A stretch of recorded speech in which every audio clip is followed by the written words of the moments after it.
মাহফিলকে কেন্দ্র করে আসে নাই, বাজারে আসছিল, বাজারের মধ্যে আইসা মাহফিল দেখা বসে গেছে। তার ব্যাপারে কি ফয়সালা?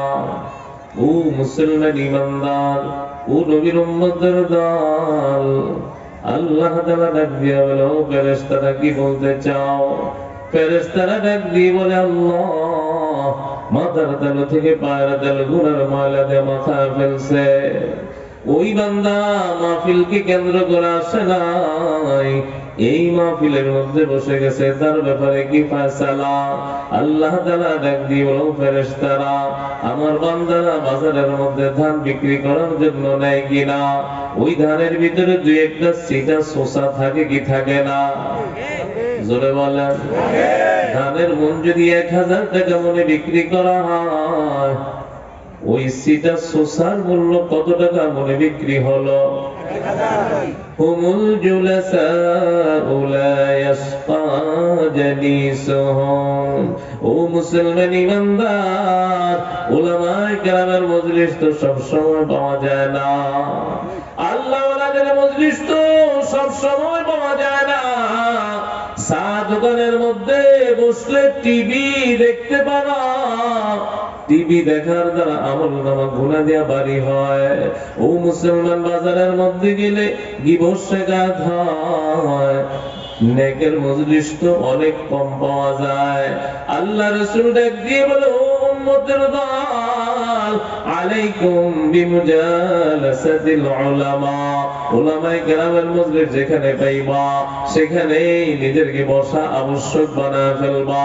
উলামায়ে কেরামের মজলিস দেখলেই বসবা, উলামায়ে কেরামের সাথে এত সম্পর্ক করবা, উলামায়ে কেরাম যেন তোমাকে দুনিয়াতেও চিনে, আখিরাতে কিয়ামতের মাঠেও চিনে। ও মুসলমান ইমানদার, এ ইয়াসফাউ ইয়াউমাল কিয়ামাতি আল আনবিয়া সুম্মাল উলামা সুম্মাশ শুহাদা। আল্লাহ রাসূল বলে, কিয়ামতের ময়দানে সব মানুষের হৃদয় থেকে ভালোবাসা খসে খসে পড়ে যাবে, কোন মানুষের অন্তরের মধ্যে ভালোবাসা থাকবে না। ইয়াউমা ইয়াফিরুল মারউ মিন আখি ওয়া উম্মিহি ওয়া আবিহি।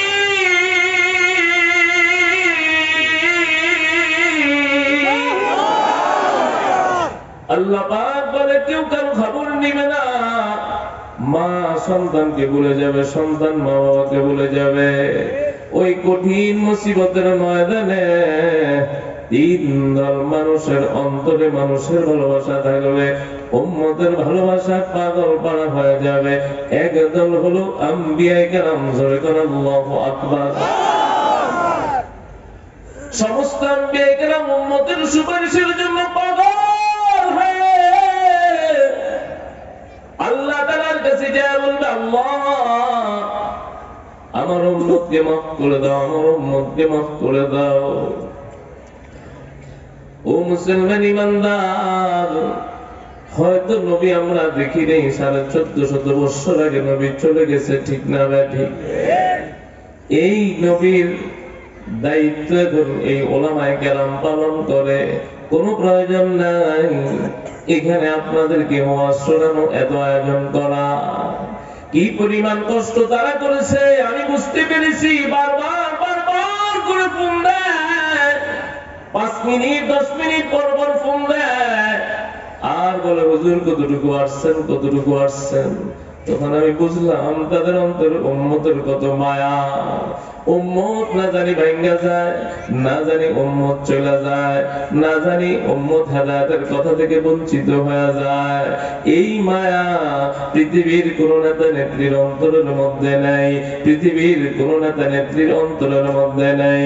ও মুসলমান ইমানদার, নেত্রী চলে গেছে, নেতারা রয়ে গেছে, কথা কোন ঠিক না বেঠে? দুনিয়ার নেতাকে ভালোবাসলে এমনই হয়, আপনারা চলে যেতে পারেন, এই উম্মত যাবে না, এই উম্মত এখানে বসেই থাকবে। এই উম্মতের মায়া এত বেশি। এই উলামায়ে কেরাম মসজিদের মধ্যে যদি কেউ না যায়, ইমাম মুয়াজ্জিন আছে না নাই? মুসলমান ইমানদার, এই উলামায়ে কেরামকে ভুল বুঝবেন না। এই উলামায়ে কেরামকে সম্মান করতে শিখেন, শ্রদ্ধা করতে শিখেন। আমার ভাই, ওই যে আব্দুল্লাহ সাহেব, আব্দুল্লাহ ওয়াল্লাদুরি সাহেব কি পরিমাণ ভালোবাসে মুসলমান ইমানদার। নেত্রী চলে গেছে, একবারও নেতা কর্মীর খবর লয় নেই। কথা কম ঠিক না বেঠি? এই নেতার ভালোবাসা দিয়া কি হবে? দুনিয়াতেই তো বাঁচতে পারলা না, কবরে কেমনে বাঁচবা? কথা বলেন ঠিক না বেঠি? নেতা যদি নামাজ না পড়ে, ও মুসলমান, নেতা যদি জাহান্নামে যায়, কর্মীরাও জাহান্নামের মধ্যে যাবে। ঠিক না বেঠি? এই উলামায়ে কেরামেরা আপনাদেরকে দুনিয়াতে ভুলে নাই, কিয়ামতের মাঠেও ভুলবে না। যে যারে চিনে সে তারে ধরবে। ভাই, ভাই, আপনারা আমি চিনি। লা ইয়াতাকাল্লামুনা ইল্লা মান আযিনা লাহু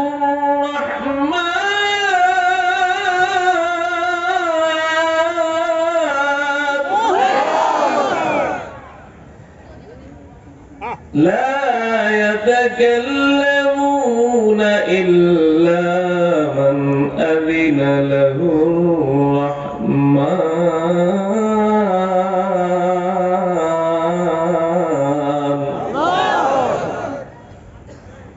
কেউ কথা বলতে পারবে না, একমাত্র আল্লাহ তাআলা যাকে অনুমতি দিবে সে কথা বলতে পারবে। কি পরিমাণ বলবে? আল্লাহ মন ভরা বলবে। এ উলামায়ে কেরাম বলবে, আল্লাহ, এরে আমি চিনি, এরে আমি মহব্বত করি, ও আমারে ভালোবাসে। এমন করে করা আল্লাহ রাসূল কয়, উলামায়ে কেরাম এই উম্মতকে সুপারিশ করে করে জান্নাতি বানায় দিবে। সুবহানাল্লাহ। মুহাম্মদুল্লাহ হাফিজুর রাহমাতুল্লাহ আলাইহি কত বড় মানুষ জানো? এত বড় আল্লাহর ওলি আর বাংলার জমিনে আসবে না।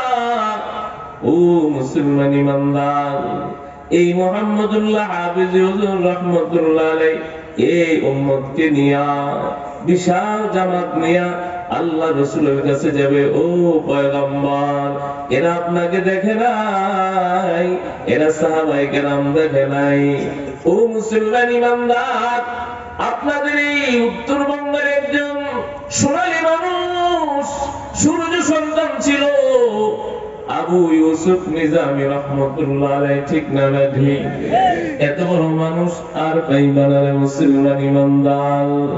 আল্লাহর গোলাম, এরা বিশ্বের একটা উম্মতের দল নিয়া আল্লাহ রাসূলের কাছে যা বলবে, ওগো পয়গম্বর, এরা আপনাকে দেখে নাই, এরা আপনার চেহারা দেখে নাই, আপনার কথাও শুনতে পারে নাই, সাহাবায়ে কেরাম দেখে নাই, তাবি হতে পারে নাই, তাবি দেখে নাই, তবে তাবি হতে পারে নাই।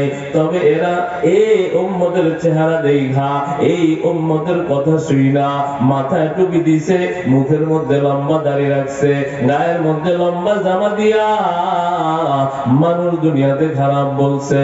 বিবিরে পর্দা করাইয়া, হাত মোজা পাও মোজা লাগাইয়া মানুষ বলছে দিন এত কঠিন নাকি, দিনের নামে এটা কেমন কর্ম।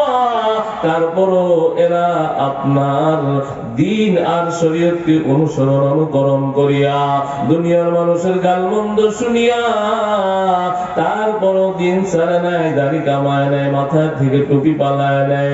ওগো পয়গম্বর, এই যে এই আপনার উম্মতদেরকে আপনার কাছে নিয়ে আসছি, আল্লাহ রাসূল নিজ হাতে হাউজে কাউসারের পানি পান করায় দিবে। আর রাসূল করেন আল্লাহু আকবার। এক কেউ যদি একবার পান করতে পারে, জান্নাতে যাওয়ার আগ পর্যন্ত আর কোনদিন পিপাসা লাগবে না। এত দামি হাউজে কাউসার খাইতে রাজি আছি ইনশাআল্লাহ। আরো জোরে বলেন ইনশাআল্লাহ। ও মুসলমান ইমানদার, নবী পাই নাই, নাই, অসুবিধা নাই। 14.5 বছর পরে আল্লাহ তাআলা আমাদেরকে এলাকার মধ্যে জন্ম দিয়েছে। এই উলামায়ে কেরামের কথা শুনবো, এই উলামায়ে কেরামের সাথে চলবো, এই উলামায়ে কেরামের সাথে পরামর্শ করে জিন্দেগি যাপন করব, বিবাহ করব, এই উলামায়ে কেরামের সাথে পরামর্শ করে করব। ও মুসলমান ইমানদার, আল্লাহু আকবার। যদি নাকি তোমার ভিতরে উলামায়ে কেরামের মহব্বত না থাকে, দিন থেকে অনেক দূরে সরে যাইবা। তুমি বদদিনীকে দিন মনে করবা, যেটা শরীয়ত না এটাকে তুমি শরীয়ত মনে করবা। এই জন্যই তো মুসলমান ইমানদার একদল শিক্ষার নামে মূর্খ, ওই জাতটা ওই দলটা বলে ইসলামের মধ্যে নারীর অধিকার নেই, ইসলাম নাকি নারীকে ঠকাইছে। জোরে কর নাউজুবিল্লাহ। ইসলাম নারীর অধিকার দিয়েছে। পৃথিবীর মধ্যে কোন ধর্ম, কোন বর্ণ, কোন বিজ্ঞান নারীকে অধিকার দিতে পারে নাই। ইসলাম নারীকে যত অধিকার দিয়েছে, কথা বলেন ঠিক না বেঠিক? ইসলামের আগে নারী এত অবহেলিত। ও মুসলমান ইমানদার, ইসলামের পূর্বে নারীর কোনো মর্যাদা ছিল না। নারী সন্তান জন্মগ্রহণ করলে, কন্যা সন্তান জন্মগ্রহণ করলে লজ্জায় বাবা জীবন্ত কন্যা সন্তানকে মাটিতে ফুটে রাখতো। জোরে কর নাউজুবিল্লাহ। নারীর সম্মান কে দিল? জোরে বলেন কে দিল? ইসলামের মধ্যে মার মর্যাদা আছে না নাই? বোনের মর্যাদা আছে না নাই? ইসলামের মধ্যে নারীর মর্যাদা আছে না নাই? নারী যখন মেয়ে তখনও সম্মানিত, নারী যখন মা তখনও সম্মানিত, নারী যখন বিবি তখনও সম্মানিত। ঠিক না ঠিক? আরো জোরে কাম। মুসলমান ইমানদার, নারীর সম্মান ইসলাম দিয়েছে, পৃথিবীর কেউ নারীর সম্মান দিতে পারে নাই। আজকে যারা নারীর অধিকারের নামে স্লোগান দেয়, ওরা নারীকে পণ্য বানাইতে চায়, বাজারে বিক্রি করতে চায়। পৃথিবীর মধ্যে নারীর একমাত্র সম্মান আর মর্যাদা দিয়েছে ইসলাম। ইসলাম আসার পরে হযরতে দাহিয়াতুল কালবি ইসলাম গ্রহণ করার পরে আল্লাহর নবীর কাছে যায়, চোখের পানি ফালা কাঁদে আর কয়, ওগো পয়গম্বর, আমাকে আল্লাহ তাআলা মাফ করবেনি। তুমি কি এমন অপরাধ করেছো, তোমারে মাফ করবেনি মানি? তুমি কি জিনা করেছো? বলে না না ও পয়গম্বর, আমি জিনা করি নাই। তুমি কি চুরি করছো? বলে না না, আমি চুরিও করি নাই। তুমি কেমন অপরাধ করেছো? তুমি অন্যায়ভাবে অন্যকে হত্যা করেছো? বলে তাও না ও পয়গম্বর, কি অপরাধ তুমি করেছো? হযরত দাহিয়াতুল কালবি চোখের পানিগুলো ফালাইয়া কান্দে আর ডাক দিয়ে বলে, ও পয়গম্বর, আল্লাহ তাআলা কি আমার মাফ করবেনি?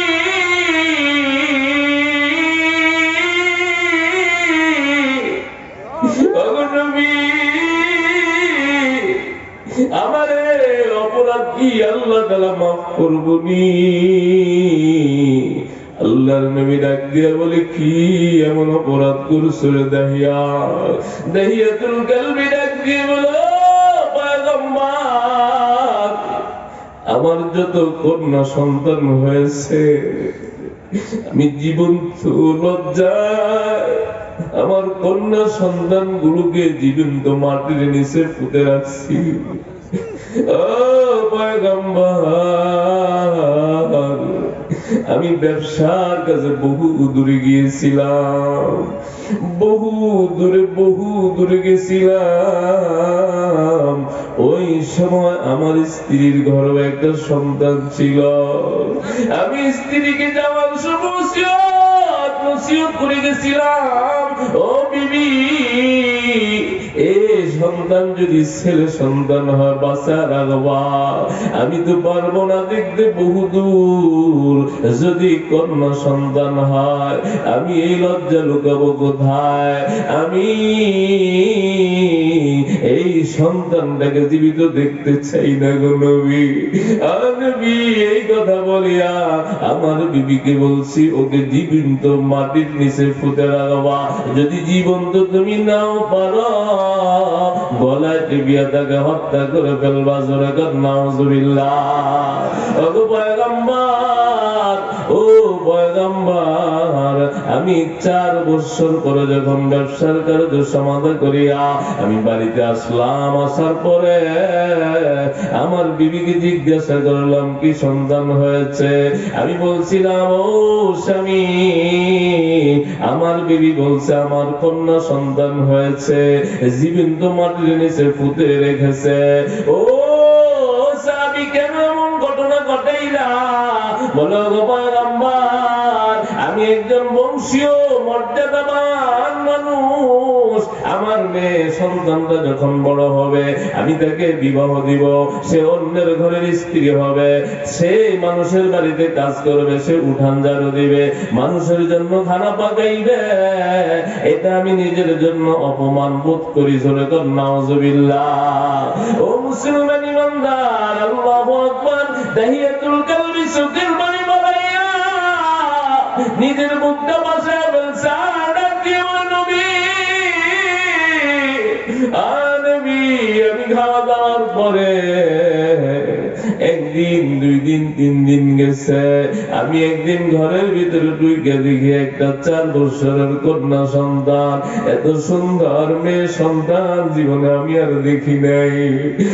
নবী, আমি আমার বিবিকে জিজ্ঞাসা করি এটাকে, বলে এটা এমন একজন সন্তান, আমি যার কথা বলছিলাম মেরে ফেলছি না, আমি মারি নেই গো স্বামী, আমি কন্যা সন্তানটাকে আমি দূরে একজনের বাড়িতে রেখা লালন পালন করিয়া এখন 4 বছর হয়েছে আপনার কাছে নিয়ে আসছি। আমি জানি আপনি এত সুন্দর, এই সন্তানটাকে কোনোদিন মারতে পারবেন না। ওগো নবী, ওই মেয়েটা আমার আব্বু আব্বু বলে ডাকে, আমাকে আব্বু আব্বু বলে ডাকে। কিছুদিন যাওয়ার পরে আমি মেয়েটাকে বুকের মধ্যে নেই, আমি তারা আদর করি, আমি আব্বু আব্বু বলে ডাকি। কিন্তু মুসলমান, ও নবীর উম্মতের দল, ওই সাহাবীরা গিয়ে বলে নবী গো, কিছুদিন যাওয়ার পরে আমার ভিতরে জাহালিয়ত এমন ভাবে চাড়া দিয়ে ওঠে, আমি আর সহ্য করতে পারি না। এই মেয়েটাও তো অপর বাড়িতে চাকরগিরি করবে, মানুষের বাড়ি ঝাড়ু দিবে, ঘর বাড়ি ঝাড়ু দিবে, এটা আমি সহ্য করতে না পারিয়া আমি মেয়েটাকে এমন একটা বুদ্ধি দিয়া স্ত্রী থেকে আলাদা করিয়া আমি তাকে নিয়ে নির্জন একটা পাহাড়ের পাদদেশে নিয়া আমি কোদাল দিয়া মাটি কাটতে শুরু করে দিলাম। মাটি কাটতেছি, আমার শরীর গামায় গেছে, মেয়েটা নিজের জামা দিয়া আদর করিয়া দেখলিয়া বলে, বাবা ও বাবা, এত কষ্ট কেন করো? নিজের জামা দিয়া গামগুলা মুছিয়া দেয়। যখন নাকি আমার শরীরে ও বালু লাগে, ওই মেয়েটা নিজের জামা দিয়া বালুগুলো মুছিয়া দেয়। বাবা, এত কষ্ট করে গর্ত করার প্রয়োজন নেই, চলো বাড়িতে যাইও। বাবা বাবা বাড়িতে চলো না। সন্তান যখন বাবা বলে, সারাদিন রিক্সা চালাইয়া সন্ধ্যার পরে যখন ঘরে যায়, সন্তানের মুখ দেখার সাথে সাথে, বাবা ডাকটা শোনার সাথে সাথে সারাদিনের সব কষ্ট ধুয়ে মুছে পরিষ্কার হয়। জোরে করে আল্লাহু আকবার, আরো জোরে করে আল্লাহু আকবার। এ মুসলমান ইমানদার, সন্তান যার নাই সে জানে সন্তানের ব্যথা যে কত বেশি, সন্তান না থাকার যন্ত্রণা যে কত বেশি। রিক্সা